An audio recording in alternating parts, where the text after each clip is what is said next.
John Wick's fucking awesome. John Wick Chapter 4 is just one of the greatest, maybe even the best action movie of all time, in my humble opinion. The action's perfect, the stakes are higher, the set pieces are brilliant, the lighting, the cinematography, it's just unmatched by any franchise. I just love this franchise, man. This is my favourite franchise of all time. It's just so good.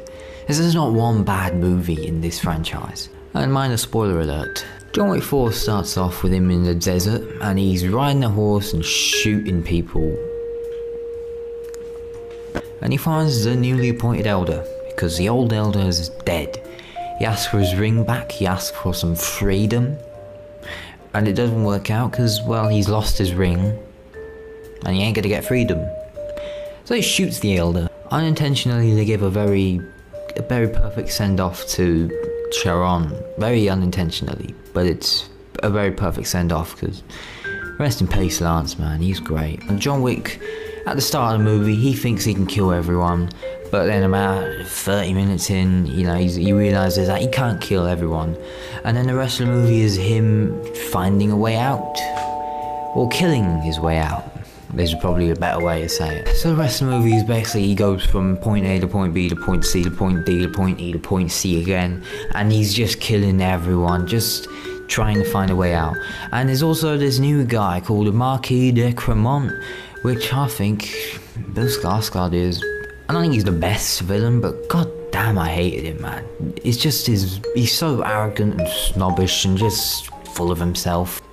He brings that, you know, high table energy that you've heard about and you know about, just as the Adjudicator did in Chapter 3. You know, he brings that energy, but just triples it, and it's just so hateable because he's not the best written villain, but just they make you hate him so much that he's just a great villain because you want to see him die. Yeah, but this movie, man, the action is on a whole new level. There are scenes in this movie that, you know, it's just blow you away. The action is absolutely amazing. They try to top the last installment with every movie. As you can see in John Wick Chapter 1, you end with a car fight. John Wick Chapter 2, you start with a car fight. John Wick 3, it's just completely wild, and it tops Chapter 2, obviously. But John Wick 3, you end with a huge battle at the Continental. John Wick 4, you start with a wilder battle at the Continental. It's just so good. With John Wick 3, you have him shooting everyone, blasting their heads apart with shotguns. Then he goes to the glass room and he fights off hordes of assassins with hand-to-hand combat, and that's insane. John Wick 4, you have two gangs of assassins smashing into each other. John Wick goes around shooting everyone. Donnie Yen's blind, then he still has to beat everyone up. He goes full Ip Man style. You have people getting thrown down escalators, people, what's her name, Rina Sawayama climbs onto someone's back and stabs him 20 times until he dies. Then you have John Wick goes into another glass room and he fights everyone. He has a nunchucks, he slams people with nunchucks. He uses a nunchuck to fight a guy with an AR-15. And then you have him fighting Donnie Yen, and it's just so magnificent. And then it ends with Hiroyuki Sanada in a sword duel with Donnie Yen. Just what more could you ask from a movie? And it just gets wilder from that.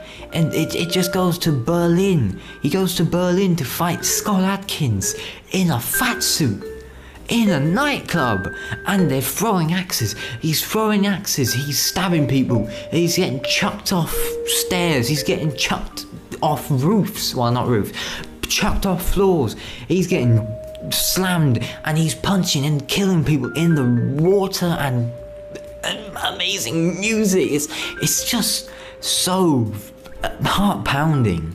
And the Berlin act was the weakest part of the movie, but it's still just so heart-pounding. That music, the lighting, the rain, the water raining down on them, it's so masterfully choreographed. And then you get to the third act, and it's just the last 40 minutes of this movie are just unparalleled in the history of cinema. Less than 10 seconds after he walks outside, 5 assassins go up to him. He immediately starts punching them. He chucks one into a car, and then a guy slams him with the car, and he's just sitting on top of the car, and he shoots through the windshield, and then he gets slammed into a car. He gets up, gets slammed by another car, punches that guy, takes his car, slams both the doors off, and then he goes to the Arc de Triomphe, and it's just so beautiful. It's just in the middle of the Arc de Triomphe, and it's just everyone's going around, and they're all trying to shoot each other, and everyone's getting hit by cars. He's flipping guys into cars, he's shooting people, he's driving a car, he's getting slammed by the car. You have a dog jumping on top of cars, and that's not even the best part. It's just then after that, he goes to inside an abandoned warehouse, and he picks up a Dragon's Breath shotgun. And the next scene is just one of the best action scenes I've ever seen. It's in my top 3. And then he has to climb 222 steps. And then he does, and then there's 50 assassins, and he's walking up the steps and shooting everyone and flipping them. And he gets to the top, and the guy just kicks him, and then you just get 40 seconds of him falling down 222 steps, only to get up and just, with the help of Donnie Yen, he just gets up and they both start fighting their way back up. John Wick wants to get his freedom he challenges Bill Skarsgård to a duel, which is just basically, you know, a one-on-one, you fight, and, you know, it's a bit weird, but, you know, it's John Wick.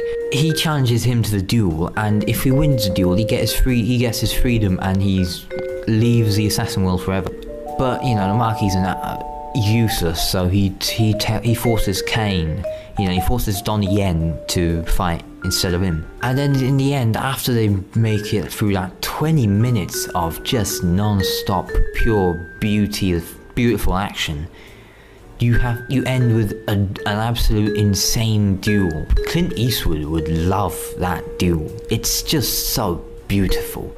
I also did like how the movie did have a much more cohesive story than Chapter 3, for instance. That was just him going around and killing people and asking for favors.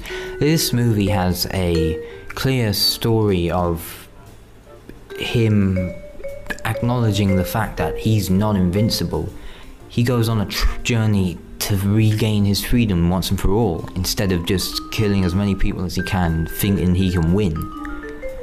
And it has much more emotional stakes, and maybe it's not the most emotional, because number one's always the most emotionally driven, but this one is the one where you see John Wick's age, you know, you see Keanu Reeves' age finally kicking in. He's not the John Wick of before.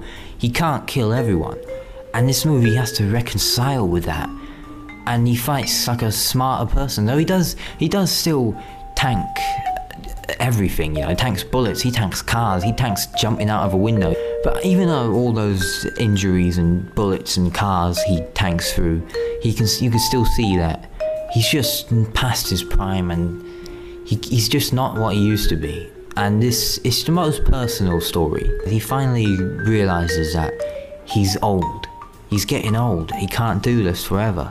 And so you have a personal story of not just John going around killing everyone like the previous movie, but him, you know, killing his way to freedom, you know, to a final way out. And it just makes it much more, you're more invested in it than you are than John Wick Chapter 3. This movie has real personal stakes, and that's why it's just the best one for me out of the franchise. Especially the action, as I've spent a long time just ranting about, where it's elevated, and just every scene just goes higher and bigger and better and bolder, and it's just so beautiful. It's just, they put a lot of heart into this movie, and it's just so visible. Overall, John Wick 4 is just an absolutely amazing time at the cinema that you have to go see this movie. I would recommend this to everyone, alright? Maybe not 6-year-olds, but it's just an absolute beautiful work of art. It's a work of art. Just the action, the choreography, the story, the personal stakes is at an all-time best, and just And it's just, in my opinion, it's just one of the greatest action movies to ever exist. I'll give it I'm happily giving this a 97% out of 100. Sure, there's some parts where you can see Keanu himself, not John Wick. Keanu's actually old, and some of the people he's fighting have to miss their mark so Keanu can keep up. And it's, there's some parts of that, and the Berlin sequence is kind of weak. It's a bit, at parts, it's just, there's so much on screen you can't actually see what's going on. But overall, it's just an absolute masterpiece of action.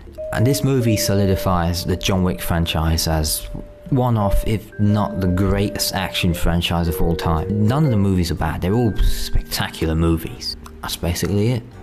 I'll leave now.